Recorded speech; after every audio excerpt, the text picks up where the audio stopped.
Supreme Admiral Corax 9 stood on the bridge of his flagship, the Eternal Dominion, watching the blue marble called Earth spin lazily in the viewport.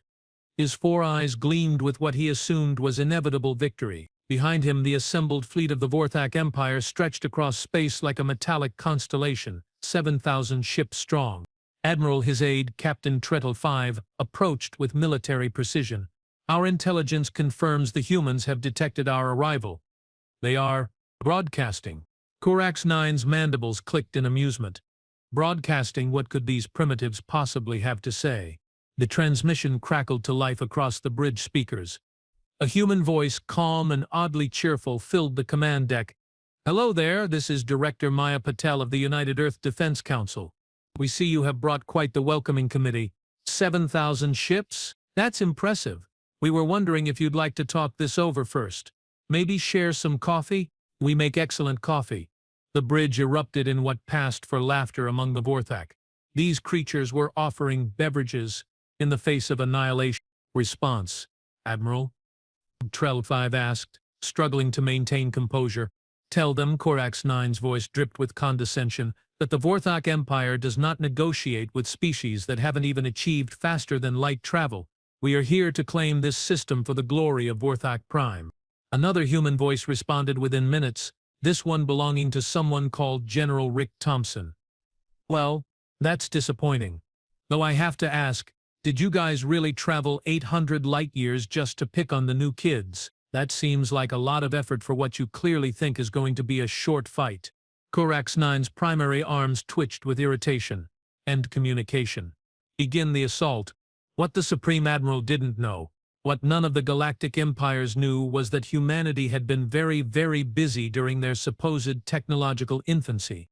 As the Vorthak fleet descended toward Earth, the first sign that something was amiss came from the asteroid belt. Sensors detected movement, massive movement, where there should have been nothing but floating rocks. "Admiral," his sensor operator called out, voice tinged with confusion, "I'm reading structures in the asteroid field." "Structures?" Corax 9 demanded. "Mining operations, sir. Massive ones. Some of these asteroids appear to be hollow." Before the Admiral could process this information, the second sign manifested. The space around Earth began to shimmer, like heat waves rising from hot metal. "What is that distortion?" Trailer 5 whispered. The shimmer resolved into hard edges, angular surfaces that reflected starlight. Ships.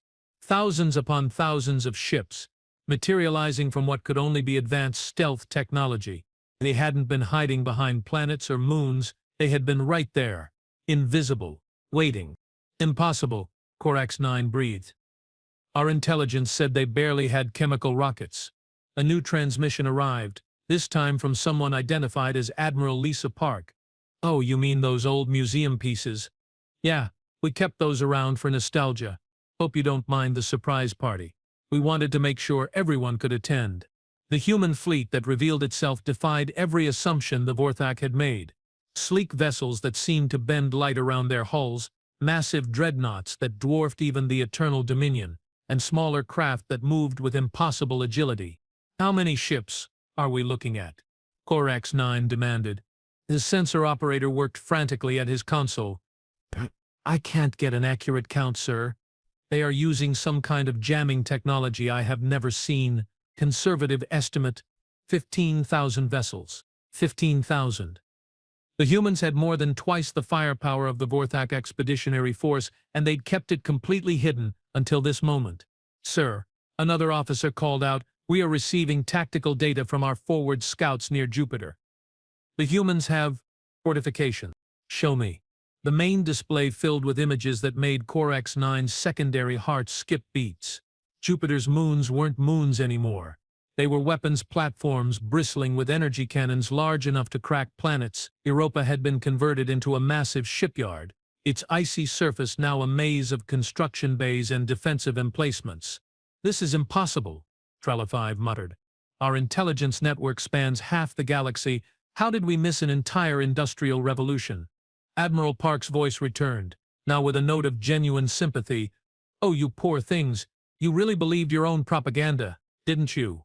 The whole primitive humans with their cute little chemical rockets thing. Another human voice joined the channel, someone with a distinctly amused tone who introduced himself as Dr. Alex Rivera. Let me explain something about human nature that your intelligence services apparently missed. We are paranoid, gloriously, magnificently paranoid. The moment we detected faster-than-light travel signatures in distant star systems, we assumed someone would eventually come looking for us. So we prepared. Prepared for what? Corax-9 found himself asking, though he hadn't intended to transmit. For this came the cheerful reply. For exactly this. 7 different galactic empires have been probing our outer system for the past 50 years. Did you really think we hadn't noticed?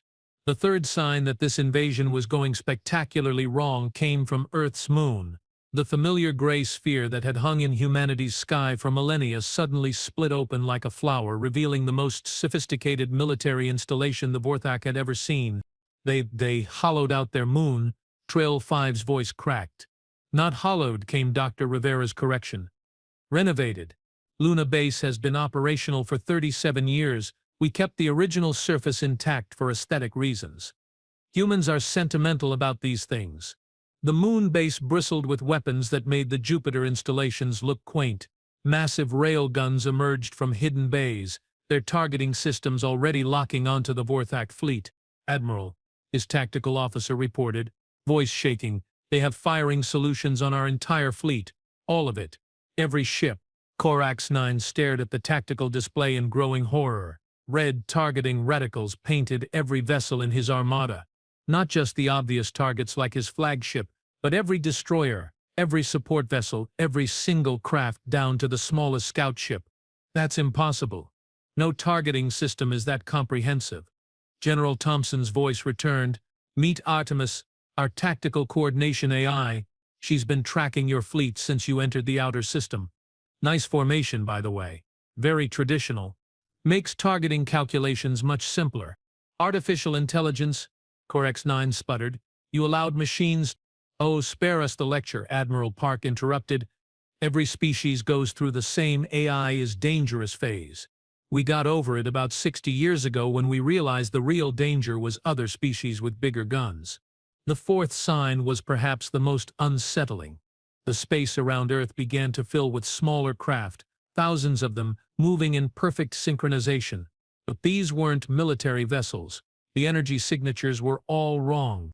Civilian ships? Trail 5 asked, incredulous. Trade vessels, passenger liners, cargo haulers, the sensor operator confirmed. They are joining the formation.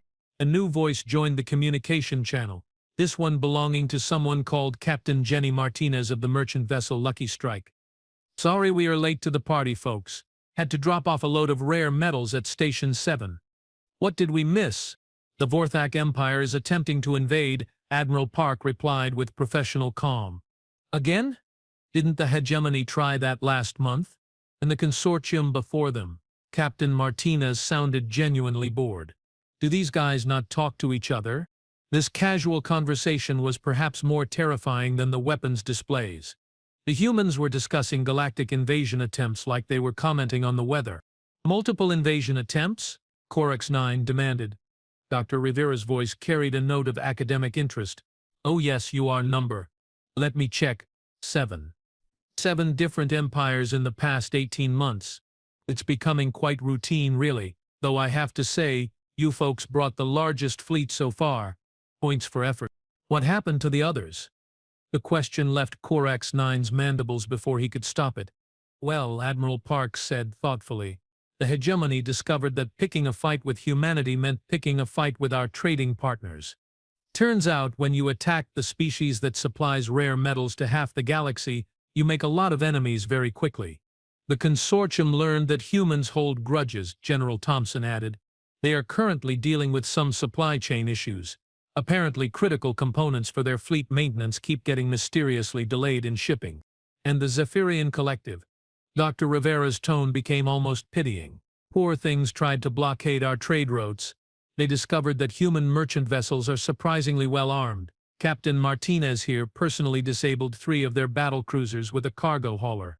Lucky shot, Captain Martinez said modestly. 3 lucky shots, Dr. Rivera corrected. In a row with a ship designed to carry grain. Corex-9 felt a chill run down his exoskeleton. You are saying civilian vessels defeated military craft. Civilian vessels designed by a species that assumes everyone is trying to kill them, Admiral Park clarified. There's a difference. The fifth sign came from the outer system. Long-range sensors detected massive energy signatures moving in from beyond Pluto's orbit. What is that? Corex-9 demanded. His sensor operator's voice was barely a whisper. Ships, sir. Big ones. Really big ones. They are not human. The main display showed vessels unlike anything in the Vorthak database. Elegant curves mixed with aggressive angles, energy signatures that spoke of technologies beyond current understanding. A new transmission arrived, this one in perfect Vorthak. Greetings, Admiral Corex-9. I am Diplomatic Commander Valthara of the Andromedan Trade Collective. I trust you received our earlier message advising against this course of action. You warned us. Standard diplomatic protocol when one of our trade partners faces external threats, the alien commander replied smoothly. Humanity provides 17% of our rare metal imports and 23% of our cultural entertainment. We have a vested interest in their continued existence. General Thompson's laughter carried clearly over the comm. Did she just say we are too valuable to lose because of our movies? Your entertainment industry is surprisingly sophisticated, Valthar acknowledged. Though I personally prefer your historical documentaries. The one about the small human settlement that held off an entire army using improvised weapons was particularly instructive. Which one? Dr. Rivera asked with genuine curiosity. You have more than one? The humans began listing examples, and Corex-9 realized with growing dread that humanity's history was apparently full of instances where small forces had defeated much larger ones through sheer stubborn refusal to surrender. This is ridiculous, he finally snarled. We are the Vorthak Empire. We have conquered 18 star systems. We will not be deterred by primitives and their alien friends. 18 systems? Captain Martinez sounded impressed. That's not bad. How long did that take you? 4 centuries of glorious conquest. 400 years for 18 systems. Admiral Park mused. Let me do the math, about 22 years per system. Huh. What's significant about that calculation? Valthara asked. Humans conquered their own system in about 30 years, Dr. Rivera explained. Then spent the next 20 building defenses. We are apparently much faster at this than most species. Or much more paranoid, General Thompson added cheerfully. The sixth and final sign that this invasion was doomed came from the most unexpected source, Corex-9's own ships. Admiral, his communications officer reported, voice filled with confusion, we are receiving transmission requests from our own fleet. Multiple vessels are asking for permission to defect. What? It appears, the officer continued hesitantly, that the humans have been broadcasting on our internal frequencies. They are offering employment opportunities. A human voice, belonging to someone called Director Sarah Kim of the Human Resources Department, filled the bridge. Attention Vorthak personnel. Are you tired of conquest-based career advancement? Sick of the whole glory or death workplace culture? Consider a position with the Terran Colonial Administration. We offer competitive salaries, comprehensive health benefits, and a retirement plan that doesn't involve dying in glorious battle. They are offering our soldiers jobs, Kral 5 asked in disbelief. Career Transition Assistance, Director Kim corrected. Many of your personnel have valuable skills that translate well to civilian industries. Mining, logistics, security work. Plus, we have excellent educational programs for those looking to learn new skills. Another voice joined the human channel, this one with a slight accent. This is Commander Elena Vasquez, formerly of the Hegemony 3rd Fleet. I can personally recommend the transition program. Much better working conditions, reasonable hours, and nobody expects you to die for abstract concepts of honor. She's one of ours. Trella 5 gasped. Vasquez was reported killed in action, or filed for refugee status and got a job with better benefits. Commander Vasquez asked mildly. Depends on your perspective, really. The communications board lit up with transmission requests from across the Vorthak fleet. Ship after ship was asking for clarification on the employment offers. This is mutiny. Corex-9 roared. This is capitalism, Director Kim corrected. We are simply offering your people better career opportunities. No coercion involved. We are literally pointing guns at them. Yes, that does tend to make the alternative employment seem more attractive, Admiral Park agreed. Nothing like imminent destruction to help someone reconsider their career goals. Corax-9 found himself in the impossible position of commanding a fleet that was simultaneously surrounded by superior firepower and being recruited by the enemy's Human Resources Department. Admiral, his tactical officer reported, the destroyer Vengeance's blade is requesting permission to surrender. Their commander wants to know if the benefits package includes dental coverage. Dental coverage? Apparently human medical technology is quite advanced, Dr. Rivera explained helpfully. We have had rather good luck treating various alien physiologies. Your species' dental structure is actually quite similar to our own. More ships began requesting information about surrender terms. The humans, with typical efficiency, had prepared comprehensive defection packages for multiple alien species. How did you know about our dental issues? Corax-9 demanded. Your refugees told us, Commander Vasquez replied. Turns out when you treat former enemies with basic dignity and respect, they are quite willing to share intelligence about their former employers' weaknesses. The situation had become surreal. The Vorthak fleet was being simultaneously threatened and recruited by the same species they had come to conquer. This is insane, Tralifive whispered. This is humanity. Velthara observed. They are unique in their approach to conflict resolution. Admiral Park's voice returned, now with a note of genuine sympathy. Admiral Corax-9, let me be direct with you. You came here thinking you were attacking a primitive species with chemical rockets and nuclear weapons. Instead, you have found an interstellar power with advanced stealth technology, superior firepower, powerful allies, and an apparently irresistible human resources department. Your intelligence was wrong, General Thompson added. Not partially wrong, not outdated. Completely, catastrophically wrong. The question now is, what are you going to do about it? Corax-9 stared at the tactical display showing his fleet surrounded, outgunned, and apparently being recruited away from under him. What are my options? He asked, the words tasting bitter. Well, Dr. Rivera said thoughtfully, option 1 is to attack anyway, in which case you will discover just how thorough human paranoia can be when it comes to defensive preparations. Option 2, Admiral Park continued, is to withdraw gracefully. We will even provide safe passage to the edge of the system. Option 3, Director Kim added brightly, is to seriously consider those employment opportunities. We are always looking for experienced logistics personnel, and your service record suggests strong leadership capabilities. You are offering me a job? Why not? You managed to coordinate a 7,000-ship fleet across interstellar distances. That's exactly the kind of organizational skill we need for our expansion into the outer colonies. The bridge of the Eternal Dominion fell silent except for the hum of life support systems and the occasional ping of incoming transmission requests from other vessels in the fleet. Corax-9 realized he was facing something no Vorthak admiral had ever encountered, an enemy that was simultaneously more powerful and more reasonable than anything in their military doctrine. Humans didn't just defeat their enemies, they converted them into allies, trading partners, and apparently employees. How, he asked finally. How did you hide all of this? We didn't hide it, General Thompson replied. We just made sure your intelligence services saw what they expected to see. Humans are very good at appearing harmless when it suits our purposes. And when it doesn't suit your purposes. The pause that followed was filled with unspoken implications. Admiral Park said quietly, you are looking at 15,000 human warships, orbital defense platforms that could crack moons, and an AI that has firing solutions on every vessel in your fleet. When it doesn't suit our purposes to appear harmless, she didn't need to finish the sentence.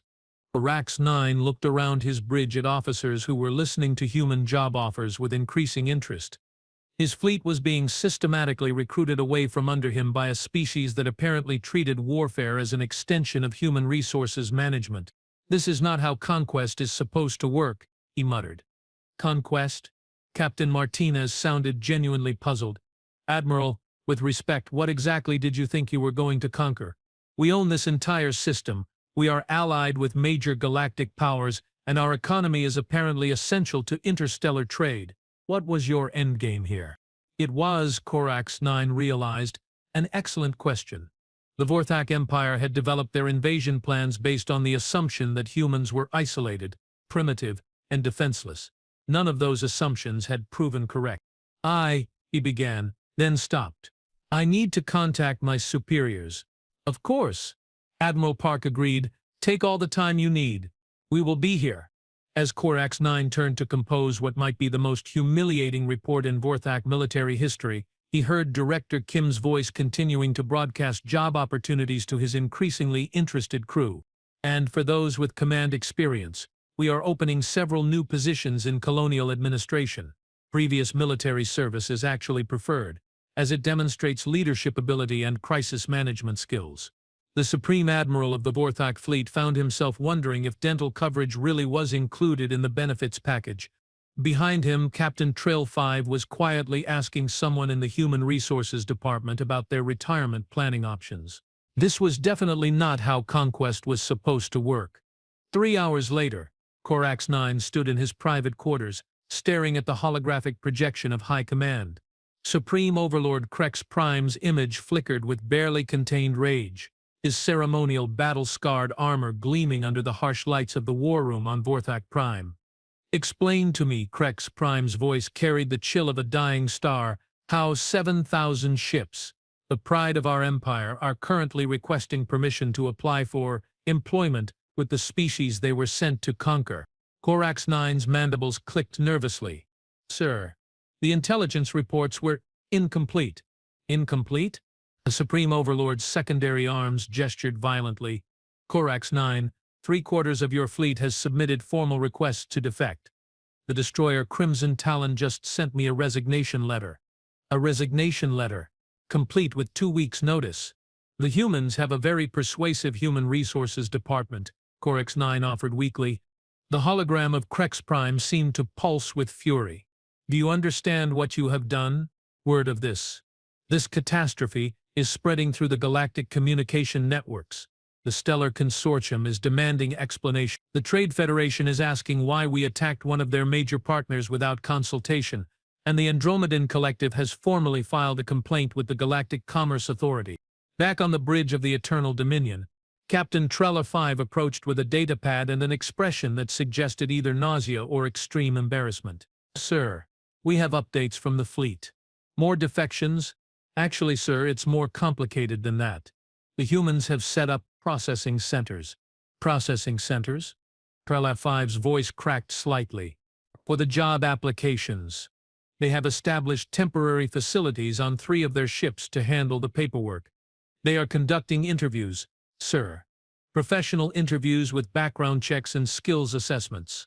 Through the viewport, Corax-9 could see the impossible sight of Vorthak shuttles moving between human vessels. His warriors, the terror of 18 star systems, were literally lining up for job interviews. And the humans?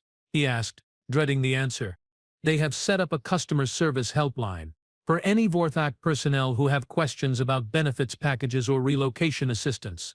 A new transmission arrived, this one from someone identified as Dr. Marcus Webb, Director of Interspecies Relations. Admiral Corax-9, I hope you don't mind, but we have taken the liberty of setting up a temporary employment fair. Nothing too formal, just giving your people a chance to explore their options. We have got representatives from mining operations, shipping companies, colonial administration, and even our entertainment industry. Entertainment industry? Oh yes. Your species has excellent vocal range. Several of your personnel have expressed interest in our music and film industries. Commander Vex 12 has a particularly impressive singing voice. Corax-9 remembered Commander Vex 12, the fierce warrior who had personally led boarding actions against 6 different enemy vessels. He's interested in singing. Turns out he's always harbored creative ambitions, Dr. Webb explained cheerfully. Apparently there aren't many opportunities for artistic expression in conquest-based careers. Who knew? The communication channel filled with the sound of what could only be described as a Vorthak attempting to harmonize with human music. It was surprisingly pleasant. This is a nightmare, Corax-9 muttered.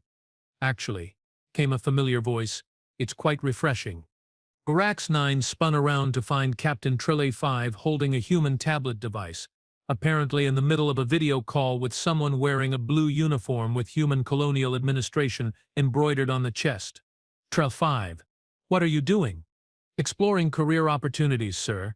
Did you know humans offer full family relocation packages, and their educational system includes free training in xenobiology and interspecies communication? You have a family? 3 offspring and a bondmate, sir. The human education system could provide them with opportunities that simply don't exist under the current Vorthak social structure.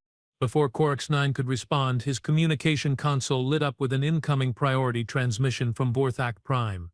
This time, it wasn't just Supreme Overlord Crex Prime. The entire High Command was present, along with what appeared to be several very concerned-looking individuals in diplomatic robes. Corax 9. Crex Prime's voice was deadly quiet. We have a problem. Actually, we have several problems. Large problems. Galactic-scale problems. Sir, the humans, one of the diplomats spoke, have been busy while you have been conducting your employment fair. They have sent official complaints to every major galactic authority, complete with evidence. The main display filled with documents, images, and recordings. All in perfect galactic standard format, all properly filed with appropriate authorities, all devastating to the Vorthak Empire's reputation. They have documented every territorial violation, every breach of interstellar law, every single protocol we ignored, another diplomat continued. They have submitted this information to the Galactic Commerce Authority, the Interstellar Peace Council, and the Trade Federation Arbitration Board. But that's impossible, Corax 9 protested. They are primitives. They don't even have official diplomatic status. Actually, Dr. Webb's voice interrupted the transmission. We have had observer status with most galactic organizations for about 40 years. We just kept it quiet. Humans prefer to watch and learn before getting involved in galactic politics. The diplomats on Vorthak Prime looked even more distressed. There's more, one of them said. The humans have also filed formal complaints about our treatment of conquered populations. With evidence, detailed evidence. The display showed refugee testimonies, documented abuses, and what appeared to be comprehensive intelligence files on every Vorthak military operation for the past century. How do they have this information? Crex Prime demanded. Commander Elena Vasquez's voice joined the channel. Every refugee you create becomes a potential intelligence asset. Treat people badly enough, and they are very motivated to help your enemies understand your weaknesses. The Andromedan Trade Collective has announced they are terminating all commercial relationships with the Vorthak Empire, a diplomat reported, voice shaking. The Stellar Consortium is considering economic sanctions, and the Trade Federation is discussing a complete trade embargo. Corax 9 felt his exoskeleton growing cold. Economic sanctions. It gets worse. Crex Prime continued. The humans have offered to mediate discussions between us and our former territories.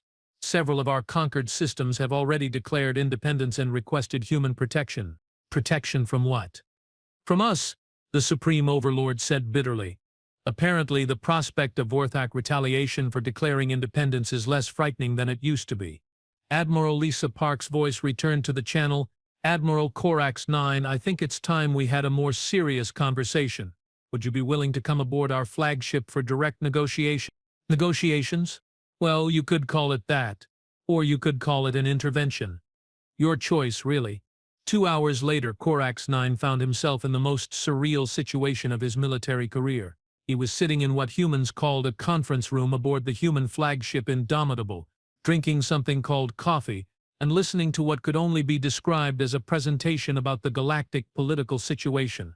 Dr. Webb stood at the front of the room using a holographic display to show various charts and graphs.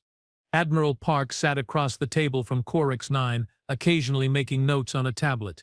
The entire scene was so civilized that the Vorthak Admiral kept expecting someone to start shooting. So, Dr. Webb was saying, let's review the current situation. The Vorthak Empire has managed to anger most of the major galactic powers, alienate their own military personnel, and destabilize their entire economic foundation, all in the space of about 6 hours. This is what you call negotiations? Corax 9 asked. This is what we call helping you understand the scope of your problems, Admiral Park replied calmly. The negotiations come later. Dr. Webb clicked to the next slide. Your empire is currently facing trade sanctions from 14 major commercial powers, formal complaints from 8 galactic authorities, and independence movements in 11 of your 18 conquered systems. But we have the strongest military in this sector, had Admiral Park corrected.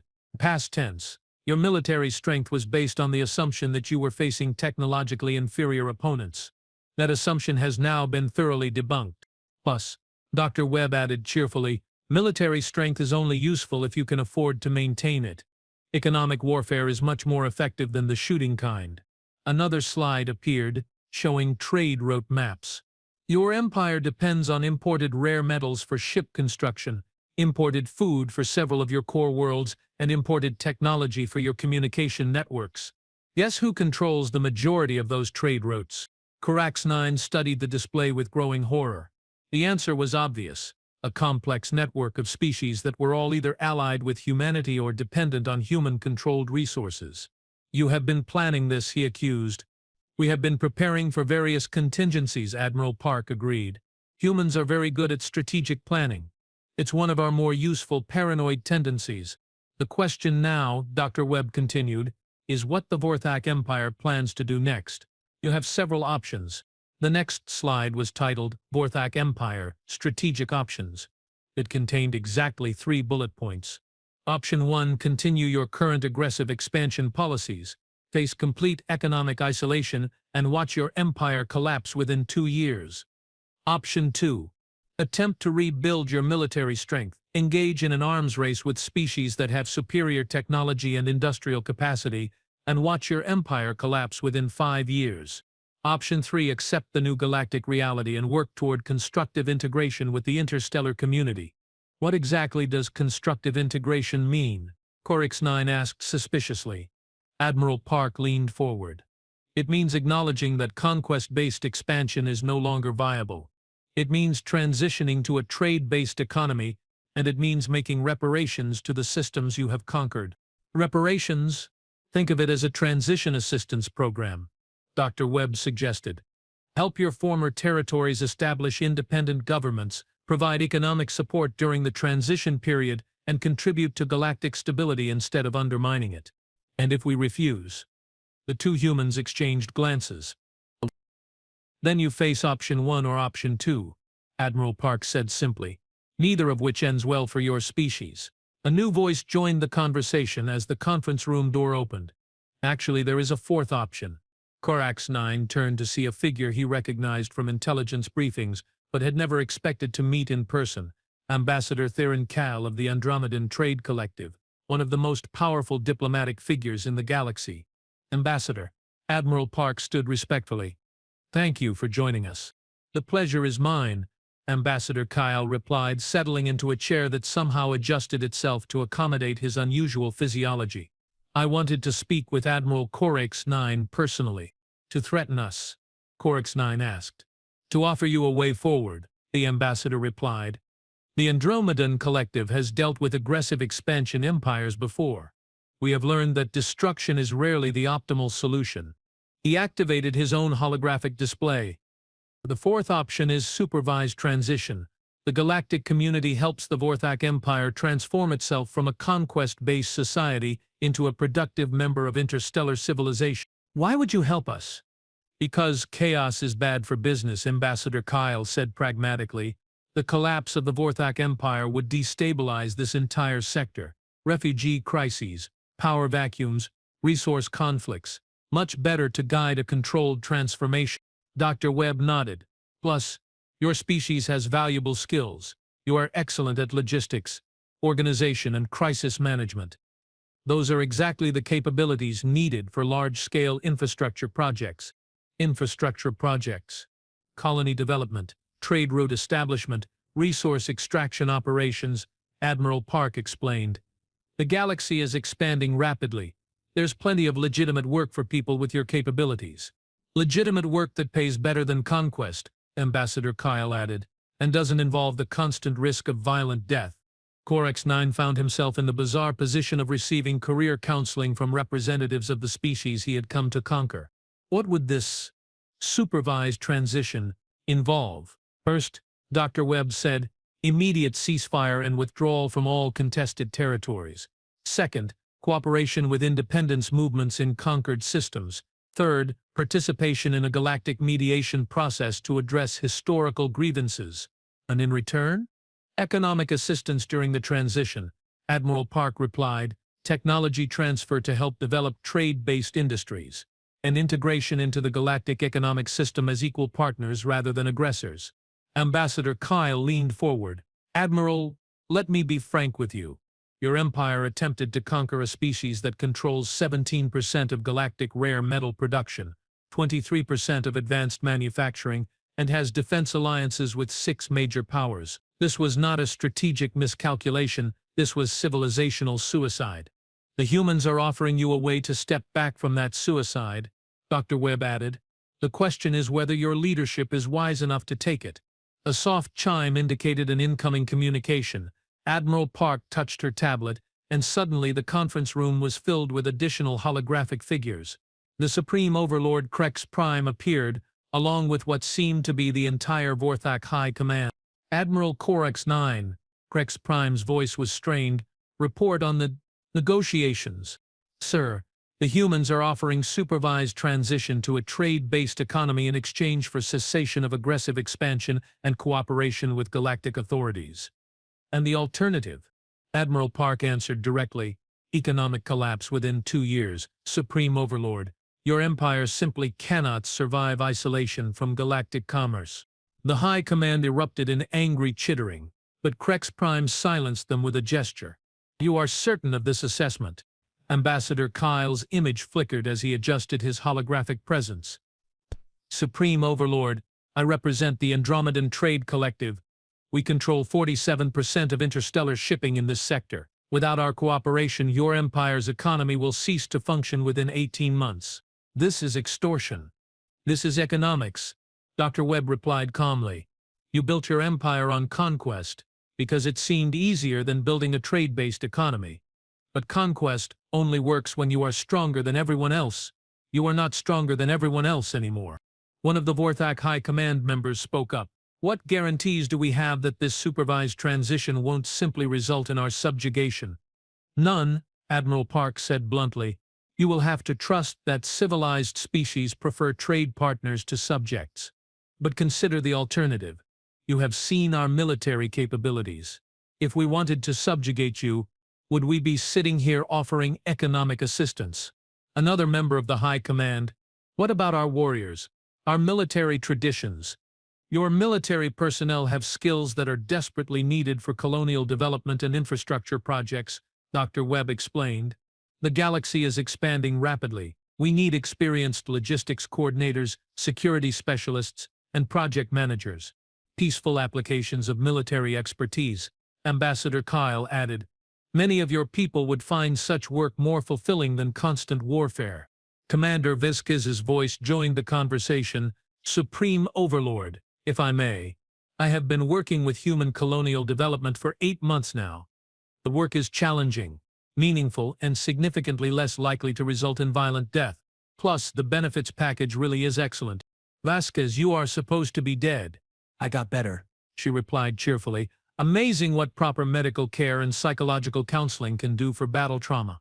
The Supreme Overlord looked around at his advisors, who were clearly struggling with the magnitude of the situation they faced. How long do we have to decide? He asked, finally. The economic pressures are already building. Ambassador Kyle replied.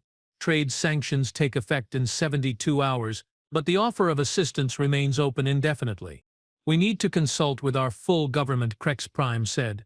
Of course, Admiral Park agreed. Take all the time you need.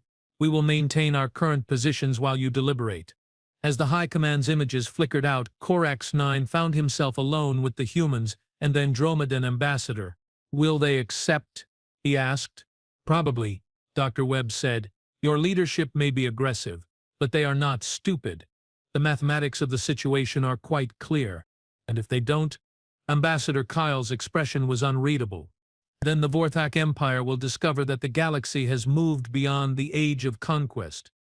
Species that cannot adapt to this reality tend not to survive it. Admiral Park stood and walked to the conference room's viewport, where the Vorthak fleet hung motionless in space, surrounded by human vessels.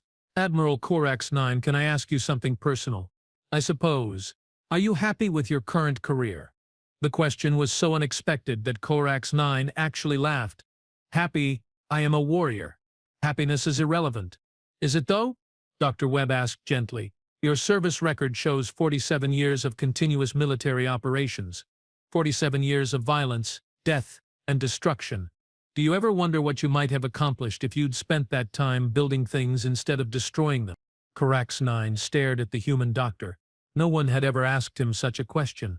He began, then stopped. I have never considered alternatives. That's the tragedy of conquest-based societies, Ambassador Kyle observed. They waste enormous potential on destruction instead of creation. A soft alert sounded, and Admiral Park checked her tablet. Supreme Overlord Crex Prime is requesting immediate communication. The holographic projection materialized, showing a very different Vorthak leader than before. Gone was the rage and bluster. Crex Prime looked tired. Admiral Park, Dr. Webb, Ambassador Kyle, the High Command has reached a decision. Yes, we accept your offer of supervised transition, with conditions. Name them.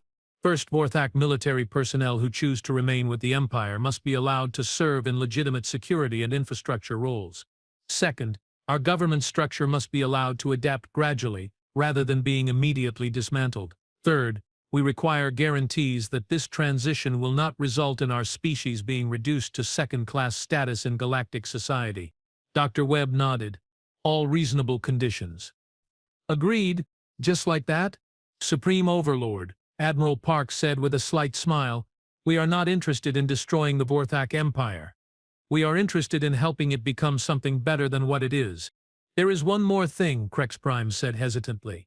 Admiral Corax 9 has submitted a formal request to explore alternative career opportunities. All eyes turned to the Vorthak Admiral, who found himself strangely embarrassed. The Human Resources Department has been very persuasive. What kind of career opportunities? Dr. Webb asked. Colonial Administration, Corax 9 replied. Apparently, my experience in logistics and crisis management would be valuable for establishing new settlements. Plus, he added with what might have been the Vorthak equivalent of a grin, the benefits package really is excellent. 6 months later, former Admiral Corax 9 stood on the observation deck of New Terra Colony Station, watching as the first mixed-species settlement in the sector took shape on the planet below. Human engineers worked alongside Vorthak construction specialists, Andromedan trade coordinators, and even a few former hegemony refugees who had joined the project. His personal communicator chimed with an incoming message from his former second-in-command, now Captain Trial 5 of the Human Colonial Administration. Sir, the housing complex in Sector 7 is ahead of schedule, and the agricultural team reports successful integration of Vorthak farming techniques with human crop varieties. Also, Commander Vex 12's album of interspecies fusion music is number 3 on the galactic charts.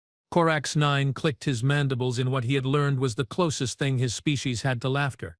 Inform Commander Vex 12 that his former Supreme Admiral is very proud of his artistic achievements.